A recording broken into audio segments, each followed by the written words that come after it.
O Balogun foi expulso e suspenso automaticamente do seu próximo jogo na Copa de 2026 por conta dessa falta aí na partida contra a Bósnia. Só que olha que absurdo, o presidente dos Estados Unidos, Donald Trump, ligou pro Infantino, presidente da FIFA, pedindo para tirar a suspensão do Balogun. E a FIFA tirou. É a primeira vez na história que algo acontece assim na Copa do Mundo, pelo menos de forma tão aberta, né? Com a suspensão automática do Balogun sendo suspensa por um ano e ele podendo jogar contra a Bélgica, no que não adiantou nada porque ele esteve sumido em campo, perdeu de 4-1, mas foi um momento absurdo que essa Copa nos proporcionou. Só que o mais curioso é que não foi a primeira vez que algo aconteceu assim em Copa do Mundo, e já aconteceu até com o Brasil, quando Garrincha foi expulso na semifinal da Copa de 62 e mesmo assim conseguiu jogar a final. Sempre que a gente pesquisa sobre esse assunto, fica meio claro que ninguém sabe exatamente o que aconteceu. Alguns dizem que os brasileiros queriam o Garrincha na final, os anfitriões chilenos também queriam, e os tchecoslovacos, que eram o adversário do Brasil na final, gostavam tanto do Garrincha, que ele era tão craque, que até os caras queriam ver ele em campo. E portanto, ele jogou. Outros dizem que deram um jeito de sumir com o bandeirinha Esteban Marino, que foi o árbitro que viu a agressão do Garrincha e era o responsável por dar um depoimento que faria provavelmente o Garrincha ser suspenso para decisão. Não se sabe ao certo, porém teve um cara que fez uma confissão que meio que explica tudo se a gente for confiar no que ele disse.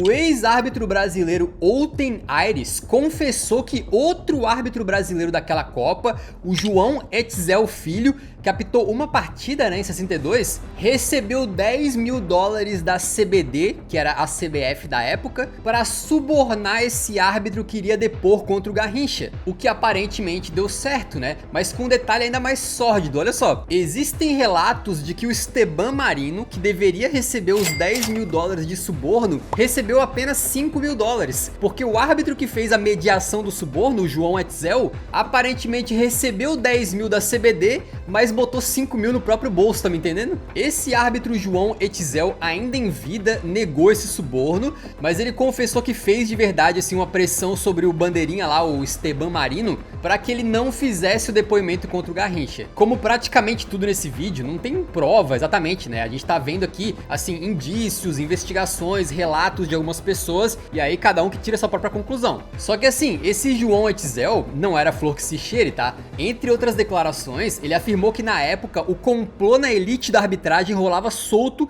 E ele chegou ao ponto de afirmar que os cartolas e diretores ali se reuniam antes da Copa para decidir quem que ia ganhar o torneio. A gente tem assistido muita coisa de Copas passadas e bem antigas aqui, e eu posso afirmar para vocês que em grande parte os lances eram normais, embora claro tivesse ali um impedimento que não existiu, uma falta mal marcada, coisa do tipo no passado, assim como a gente tem até hoje, né? Porém, o João Etzel, ele foi acusado de roubar na cara dura nas divisões inferiores do futebol paulista também. Então, de suborno e de roubo no futebol, certamente esse camarada entendia, né? Então é aquela, né? Nessa época ainda não existia o cartão vermelho, mas já tinha expulsão. Só que o jogador expulso não era suspenso automaticamente da próxima partida. Teria um julgamento ali para decidir se ele poderia jogar ou não. Então o suposto suborno teria sido pro bandeirinha, que foi o cara que viu a agressão do Garrincha, dar uma sumida. E assim, sem essa testemunha, o julgamento ali acabaria permitindo o Garrincha jogar. E foi exatamente o que aconteceu. Mas a gente contou a história do Balogun, né? Muito antes disso aí, a última polêmica tinha acontecido na Copa de 2022 no Catar. Essa Copa foi feita sob muita polêmica, mas uma coisa que passou batido de muita gente e,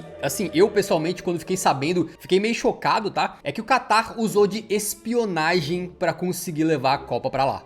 Basicamente um cara chamado Kevin Schalker trabalhava para a CIA, mas saiu de lá e passou a prestar serviços privados. E por ele conhecer bem de inteligência de estado, diplomacia, investigações e outras mutretas onde a CIA se enfia, o Qatar então resolveu contratar o homem para ficar de olho em pessoas importantes dos Estados Unidos e da Austrália. E aí tu se pergunta por que esses dois países? Porque eram duas nações ali competindo com candidaturas para levar a Copa de 2022. Mas fiquem tranquilos que eles também espionaram autoridades da própria FIFA, tá? Entre as técnicas envolvidas na espionagem, teve até a criação de perfil falso no Facebook com fotos de uma mulher atraente para se aproximar de uma pessoa que eles tinham como alvo da espionagem e conseguir extrair informações do cara. O tal do Kevin Schalker negou tudo, mas é meio óbvio que negaria. Nunca que um cara desse iria a público dizer, não, realmente a gente fez espionagem e tal. E além disso, a fonte para isso é uma reportagem muitíssimo bem fundamentada da respeitadíssima agência de notícias AP,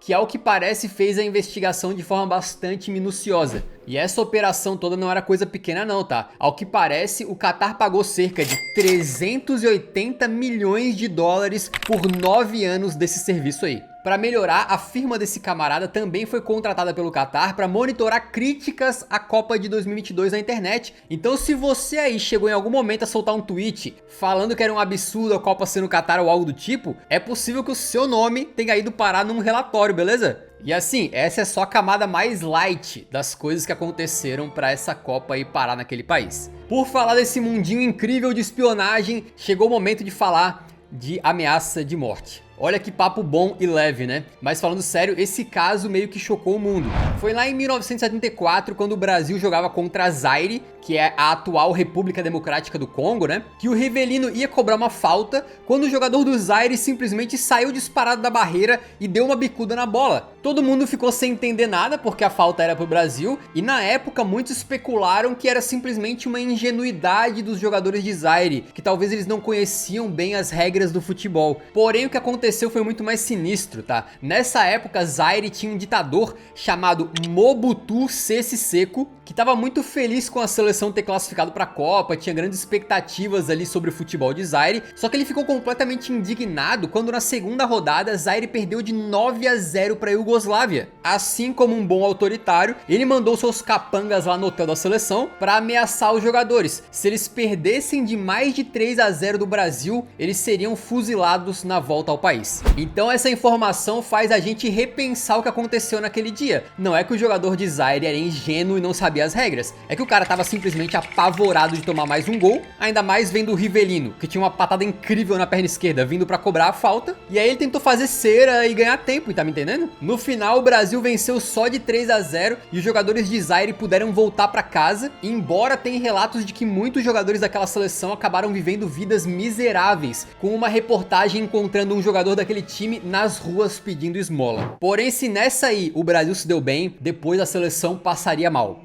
literalmente. Isso porque lá em 1990 a gente teve o último clássico entre Brasil e Argentina em Copas do Mundo, né? Naquela época a Argentina venceu por 1-0, o Maradona inclusive comemorou com a camisa do Brasil e tudo bem. Porém teve um caso bem específico que gerou polêmica, tá? Quando os médicos da Argentina entraram em campo com aquela famosa maletinha que tem umas garrafas d'água ali para os jogadores, o lateral esquerdo do Brasil, o Branco, se aproximou e pegou uma água ali dos jogadores da Argentina e tomou um pouquinho. E ele disse que depois ele se sentiu mal e ficou meio tonto. Por muito tempo foi especulado que alguém tinha batizado aquela água de propósito, na maldade, né? O que parecia só uma teoria da conspiração, mas como os argentinos não negaram categoricamente isso, ficava sempre aquela pulga atrás da orelha. Só que com o tempo, a língua dos argentinos foi ficando mais solta, e o Bilardo, técnico da Argentina na época, muitos anos depois disse algo tipo: "Eu não vou dizer que isso não aconteceu." O Branco, que continuou em campo mesmo levemente dopado ali, né, disse que o zagueiro argentino da época, o Ruggeri, confessou pra ele que eles tinham dopado a água com tranquilizante sim. E depois o Ruggeri, já em 2017, chamou de idiota quem toma água do adversário e ainda fez uma pergunta: "Que água vocês acham que a gente daria pros brasileiros?" Também fizeram uma reportagem mostrando claramente que dentro da delegação argentina tinham duas garrafas d'água, a verde contaminada e dopada com tranquilizantes, que os jogadores argentinos não podiam tomar, e a garrafa transparente, que essa sim era uma água limpa para os argentinos. Lá em 2005, a CBF prometeu levar um dossiê para a FIFA com detalhes do caso, mas parece que não deu em nada, enquanto o então presidente da CBF, o Ricardo Teixeira, disse que o Brasil perdeu no campo mesmo e acabou. O próprio Branco deu uma entrevista dizendo que não guardava rancor e que perdoava os argentinos. No final das contas, parece que isso aí não interferiu em nada, né? Mas a tentativa de tu dopar um adversário, sem que ele saiba, enganando o cara, pô, é simplesmente nojenta, né? Imagina se depois o Branco faz um teste antidoping e acaba caindo. É realmente complicado, né? Mas falando em Argentina e Brasil, em 1978, o Brasil e a Argentina estavam empatados na segunda fase de grupos e restava um jogo para cada um. A decisão de quem iria para a final seria no saldo de gols. O Brasil venceu a Polônia por 3-1, e aí o único cenário que eliminava a seleção era uma goleada absurda por 4 gols ou mais da Argentina para cima do Peru. E foi assim que, de maneira muito suspeita, a Argentina simplesmente enfiou 6-0 no Peru, e se classificou para a final da Copa naquele ano. Até hoje existem muitas suspeitas de que os jogadores do Peru foram subornados e também relatos de que o ditador argentino da época, o Videla, fez uma visitinha no vestiário da seleção peruana antes do jogo. Para completar, algumas investigações apontam que houve negociação entre os governos da Argentina e o do Peru, com os argentinos liberando cerca de 50 milhões de dólares em ativos do Peru que estavam congelados e também enviando para o país toneladas de alimentos. O que tem toda a cara de um suborno estatal, ainda que é mais um caso que obviamente a gente não tem prova, ninguém vai chegar e admitir sim, subornamos, né? Na verdade teve um cara que admitiu, um jogador peruano da época apontou 6 companheiros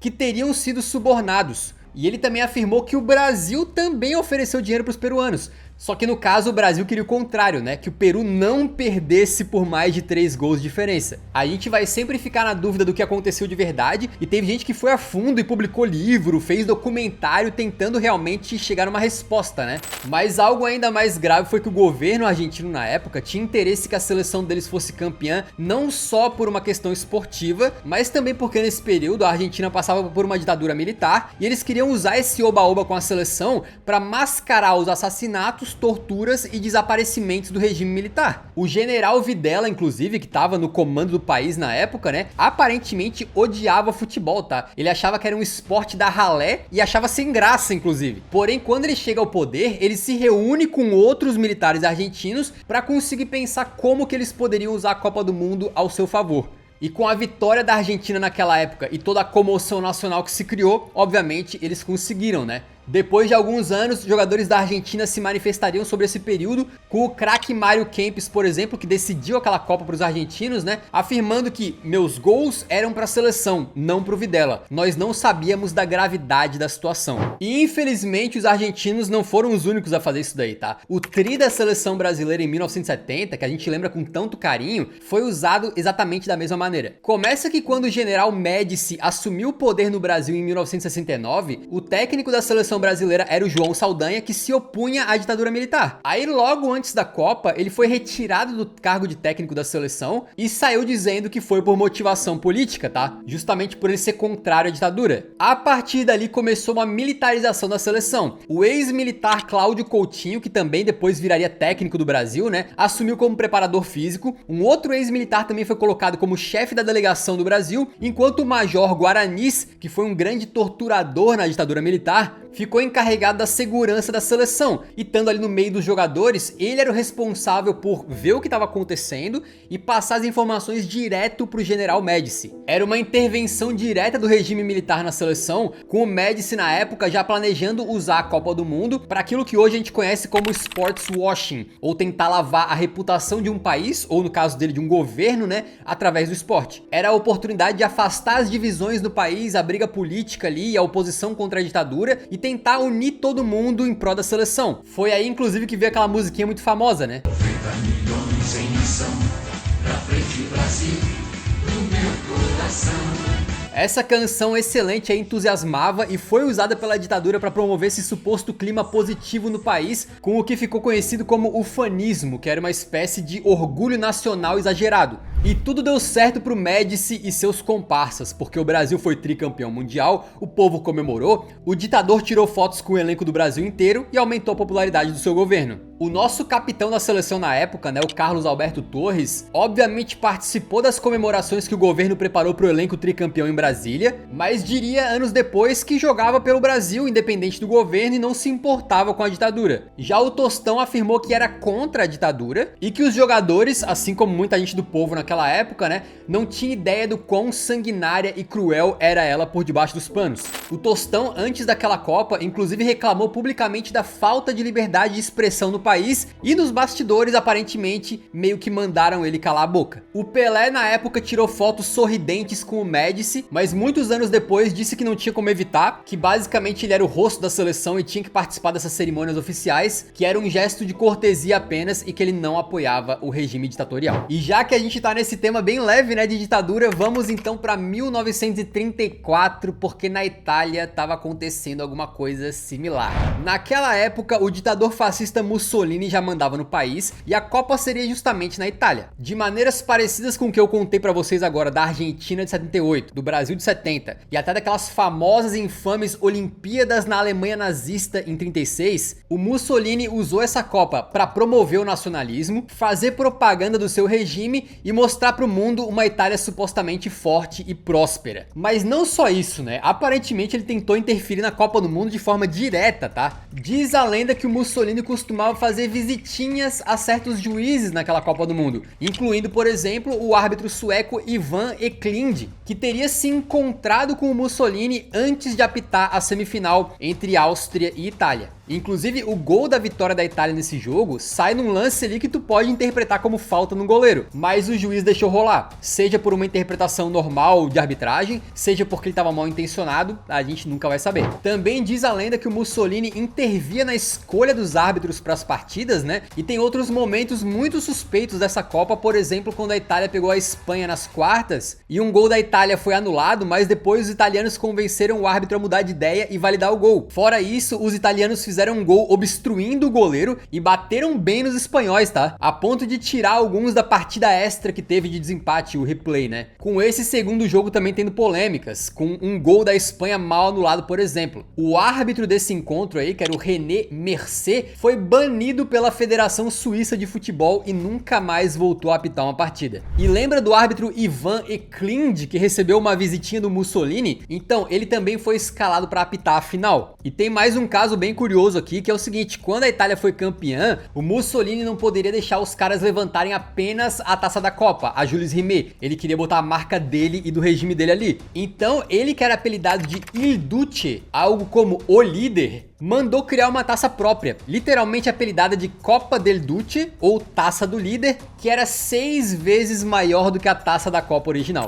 Por conta dessas polêmicas, muito foi debatido se aquela Itália tinha sido campeã na bola, ou por conta de pressões externas e intimidação. E o próprio Mussolini aparentemente ficou indignado com esse tipo de suspeita sobre a Itália e passou a levar com muita seriedade a Copa do Mundo de 1938. Ele pensou, pô, se a Itália ganhar mais uma vez, vai ficar provado que essa seleção italiana era superior mesmo, não que a gente roubou. A Copa de 38 foi na França, onde o povo fazia protestos antifascistas e vaiava os italianos, enquanto a seleção italiana foi comandada a continuar fazendo as saudações fascistas antes dos jogos, mesmo sob vaias do público. E quando a Itália enfrentou justamente a anfitriã França nas quartas, os dois times usavam azul. Então, sob ordem direta do Mussolini, a Itália trocou seu uniforme para camisa preta, que era a cor da sua milícia fascista na época. Também contam relatos, e de novo a gente tá nessa área do impossível provar, mas tem pistas aqui a colar, né? De que antes da final contra a Hungria, os jogadores da Itália teriam recebido um bilhetinho do próprio Mussolini no vestiário, que dizia: ganhar ou morrer.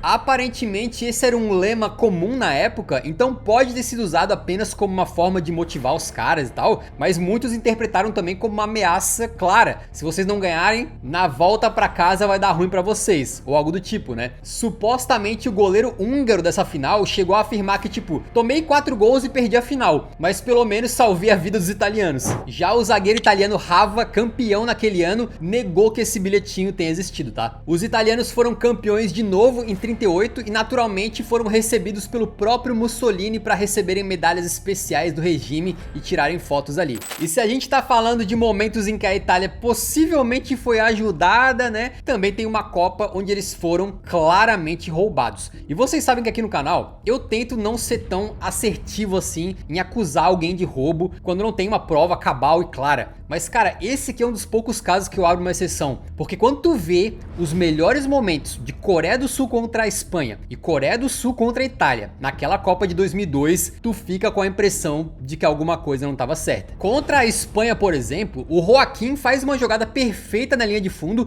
e cruza pro Morientes livre e meter a cabeça na bola para fazer o 1 a 0. Só que quando a bola tava no ar, chegando na cabeça do Morientes, a gente ouve que o juiz apitou. O que aconteceu é que o bandeirinha falou que a bola saiu de campo, tá? E portanto o lance não tava valendo. Só que se a gente vê pelo replay, cara, a bola tava muito dentro de campo. Ela não escapou nem 1 centímetro, talvez. Além disso, a Espanha teve outro gol anulado que é mais contestável, porque existe um puxão ali, aí depende um pouco de interpretação. E também na disputa de pênaltis, quando o Joaquim perde a cobrança dele e a Espanha é eliminada, o goleirão tinha se adiantado pelo menos 1 metro, tá? O que obviamente é contra a regra, mas vale lembrar que nessa época os goleiros se adiantavam bastante, tá? Mas assim, ó, o espanhol Ivan Elguera, na época, ele disse que foi o roubo, tá? E inclusive ele queria pegar o juizão Algandur na porrada, tiveram que parar ele. Ainda que o principal erro dessa partida tenha sido do bandeirinha, não do juiz de fato. Mas o pior é que depois um jornal italiano acusou o Jack Warner, um ex-executivo poderoso da FIFA que estava envolvido em esquemas de corrupção,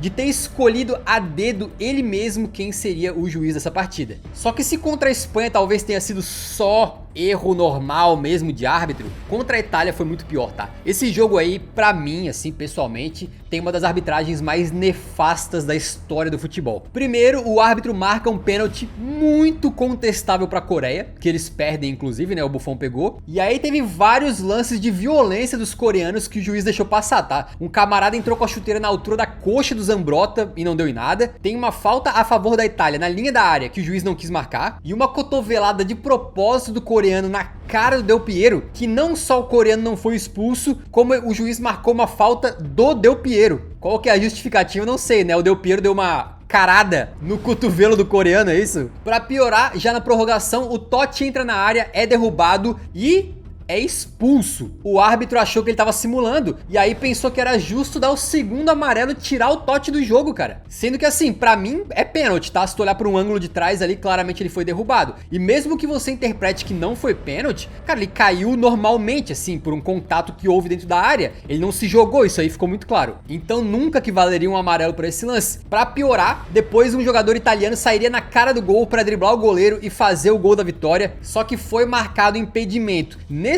lance o impedimento tava bem justinho, apertado mesmo, então realmente até era difícil de marcar numa época pré-VAR, né? Mas é óbvio que na dúvida era contra os italianos nessa partida. Aí você pode se perguntar, beleza, né? Vários erros, alguns lances duvidosos, algumas coisas que dá pra questionar, mas tipo, na época pré-VAR isso acontecia com muito mais frequência, não é tão absurdo, tinham outros jogos assim, né? Mas cara, eu acho que não desse jeito, sabe? Até porque quando acaba a Copa e o árbitro dessa partida, que era o equatoriano Biron Moreno, volta a apitar no Equador, ele é suspenso 2 vezes pela Federação Equatoriana. Na primeira vez, ele deu 6 de acréscimos numa partida, mas deixou o jogo correr até mais 13, o tempo que o time local precisava para marcar 2 gols. E aí ele foi suspenso, né? E na segunda vez, ele expulsou 3 jogadores de um dos times, e aí foi suspenso mais uma vez. E para piorar, esse mesmo árbitro aí, o Biron Moreno, chegou a ficar preso nos Estados Unidos por 2 anos depois de tentar entrar no país com 6 quilos de heroína. Então assim, um sujeito de boa índole, claramente esse cara não era, né?